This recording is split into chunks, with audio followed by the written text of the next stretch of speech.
안녕하세요. 오늘은 즐기는 수영에서 장거리 자유형 호흡에 대해서 얘기를 해볼까 합니다.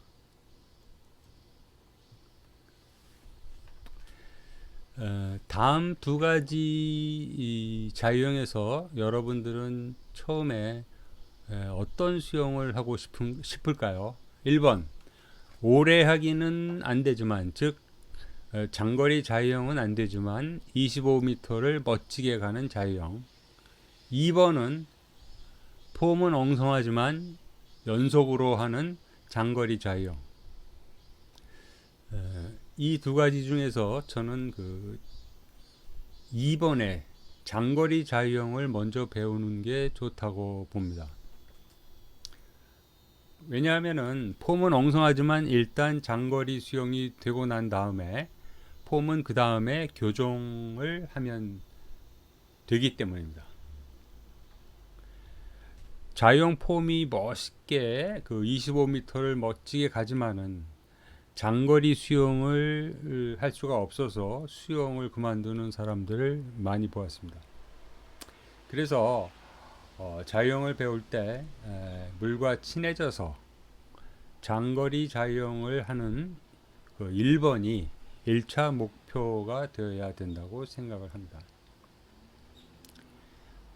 특히 자유형을 처음 배울 때 킥판 발차기를 엄청 세게 하는 것을 배우고, 그 다음에 팔 돌리기를 배우고, 그 다음에 호흡을 배워서 25m를 멋지게 가는 자유형은 마치 어린 아기가 섰을 때 달리기를 배우는 것과 같아요.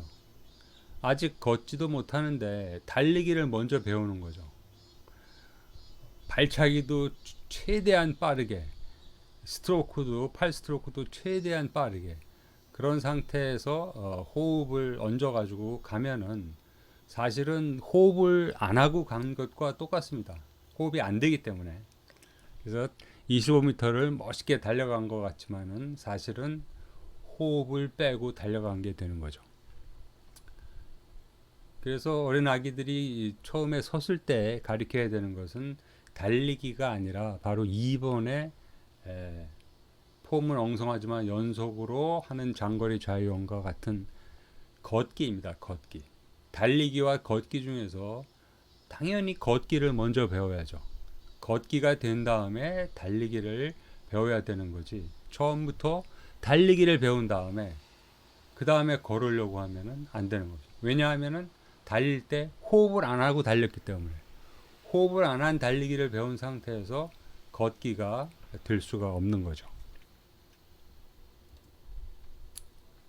그러면은 어떻게 하면은 자유형 장거리를 익힐 수가 있을까? 즉 호흡이 틀릴 수가 있을까 하는 거죠. 먼저 변수를 줄여야 합니다. 여기서 변수라고 하는 것은 6개가 있는데 얼굴, 오른팔, 왼팔, 오른다리, 왼다리, 몸통입니다. 이렇게 6가지 변수가 있는데 자유형을 처음 배우는 사람이 이 6가지의 그 변수를 동시에 어떤 하모니를 이루는 그러한 연속 동작을 체득하기는 어렵습니다. 따라서 변수를 줄이는 작업을 해보도록 하죠. 제일 먼저 다리 변수를 버리자 하는 거예요. 그래서 킥에 대해서는 잊어버린다 하는 거죠. 이 책에서는 킥을 차지 않는다라고 했는데 이건 좀 너무했고, 그냥 킥을 세게 차지 않는다. 그냥 다리가 허용하는 대로 살랑살랑 찬다. 이렇게 생각하면 되겠어요. 그래서 다리에 대해서는 킥을 잊어버리라 하는 거죠. 이것을 킥판 발차기를 최대 속도로 할 때 그런 킥을 유지하면서 자유형 장거리를 하려고 하면은 안 됩니다. 금방 지치고 마는 거죠. 그래서 먼저 다리에 대해서, 킥에 대해서는 변수에서 빼버리는 겁니다. 그러니까 다리는 킥은 그냥 살랑살랑 차든지 예, 심지어는 안 차도 됩니다.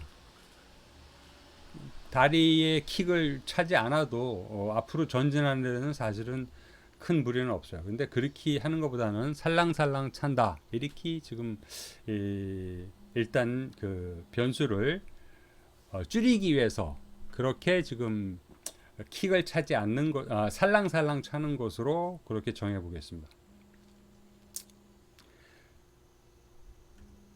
자, 그러면은 6개의 변수 중에서 다리의 변수 2개가 없어졌습니다. 이제 남은 거는 얼굴, 오른팔, 왼팔, 몸통 이렇게 4개의 변수가 남았죠. 자, 그 다음에는 온몸에 힘을 빼고 걸어야 됩니다. 걸어야 됩니다.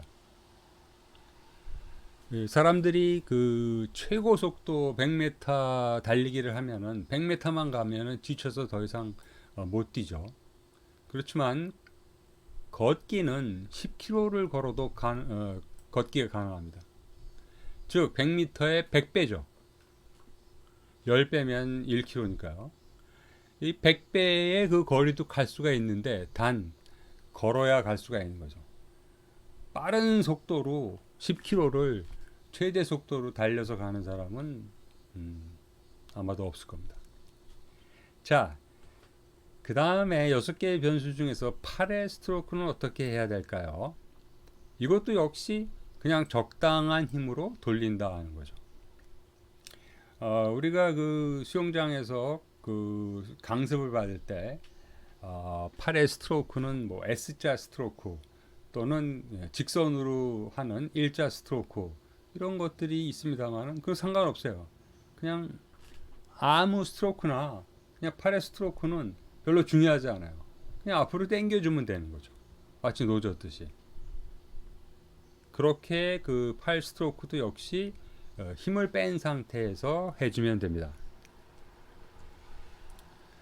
자, 그러면 6개의 변수 중에서 4개가 제거됐으니까 남은 것은 몸통과 얼굴 2개의 변수만 남았죠. 자, 그래서 이 장거리 수영의 키포인트는 호흡입니다. 호흡이죠. 즉 몸통을 사용한 호흡이죠.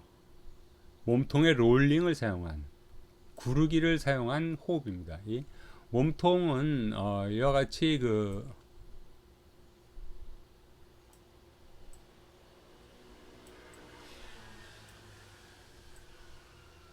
드럼통과 같이 생겨서 동그란 그 원 둘레로 좌우로 구를 수가 있는 거죠.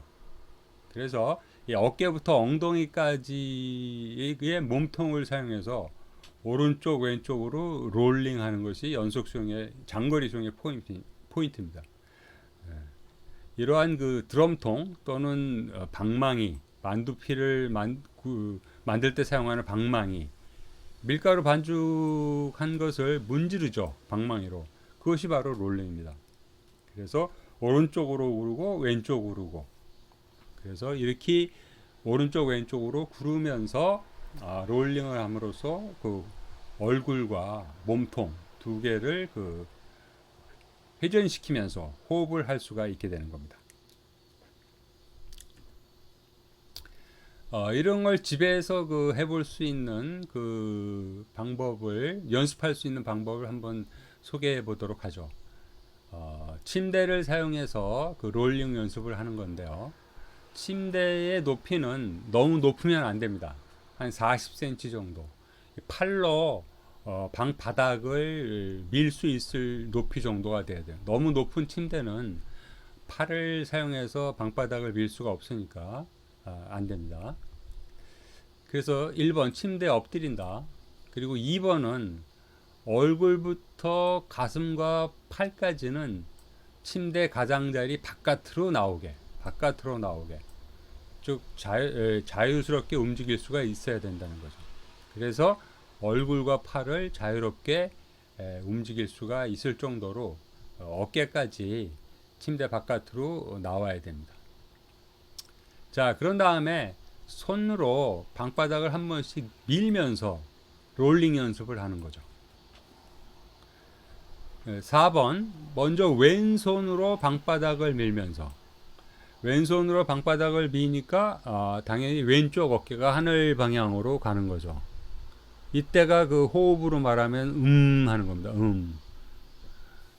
이 롤링을 하면은 이런 그 수평선에서 롤링을 하면은 몸이 이렇게 있고 얼굴이 이렇게 있죠. 롤링을 하면은 지난 시간에도 얘기했지만 한 45도, 50도 정도 롤링을 한다고 그랬어요.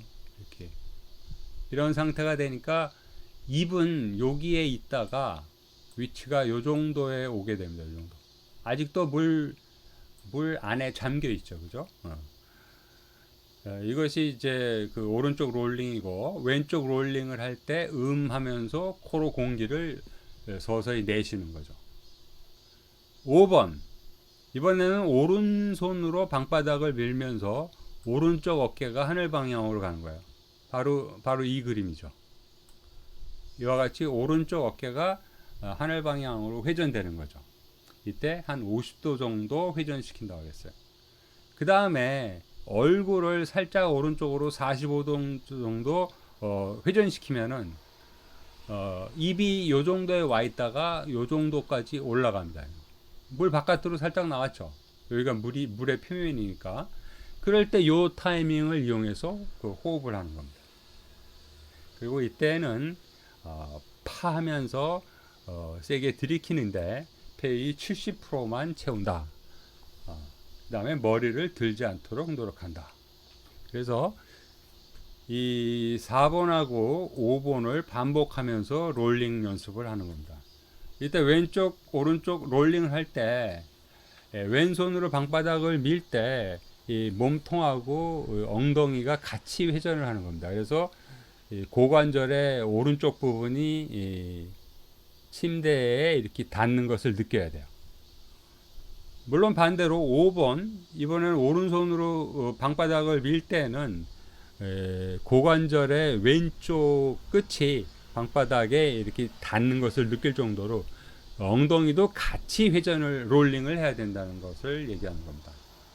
그렇게 4번과 5번을 반복하면서 롤링 연습을 할 수가 있는 거죠.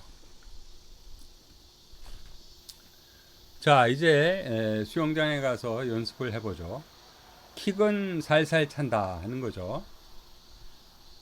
이때 절대로 다리를 킥을 세게 차면 안 돼요. 그냥 걷듯이 차면 되는 거예요. 달릴 때는 다리가 힘이 들지만 걸을 때는 우리가 다리에 힘이 안 들죠. 마찬가지입니다. 걷는다고 생각해서 다리에 힘이 들어가면 안 됩니다. 그 다음에 우리가 침대에서 연습했던 그 리듬을 기억하면서 따라하는 거죠. 음파 하면서 음파 음은 내쉬는 그냥 파는 들이쉬는 파. 이렇게 하면은 8스트로크는 그냥 자연스럽게 뒤로 저어주면 되는 거예요. 그러면서 이제 롤링이 이루어지는 거죠. 롤링이 이루어질 때 살짝만 오른쪽으로 더 고개를 돌리면은 입이 물 바깥으로 나오는데 그 타이밍을 이용해서 호흡을 하는 거예요. 물론 너무 천천히 수영을 하게 되면은 몸이 잠깁니다. 그러니까 너무 천천히 일부러 할 필요는 없고요. 그냥 걷는다는 식으로 자연스러운 움직임으로 수영을 해보세요. 그러면은 몸이 그 음파 할 때 스트로크를 할 때 몸이 전체적으로 약간 가라앉았다 떴다 가라앉았다 떴다 하는 걸 느낄 수가 있어요. 즉 물이 우리의 몸을 살짝 이렇게 물 바깥으로 밀어내는 때가 있습니다. 그 리듬을 찾아야 되는 거죠. 그 리듬에 오른쪽으로 고개를 돌렸을 때가 일치하면은 충분한 호흡의 그 시간이 확보되는 거죠. 물에 잠겼다가 스트로크 할 때 오른팔 왼팔을 스트로크 하면서 몸이 살짝 물에 잠겼다 떴다 하는 리듬을 느낄 수가 있어야 돼요. 그러면서 그 살짝 그 물이 나의 몸을 물 바깥으로 이렇게 밀어낼 때, 띄울 때, 그때에 맞춰서 호흡을 하면은 아주 자연스러운 호흡을 할 수가 있게 되는 겁니다.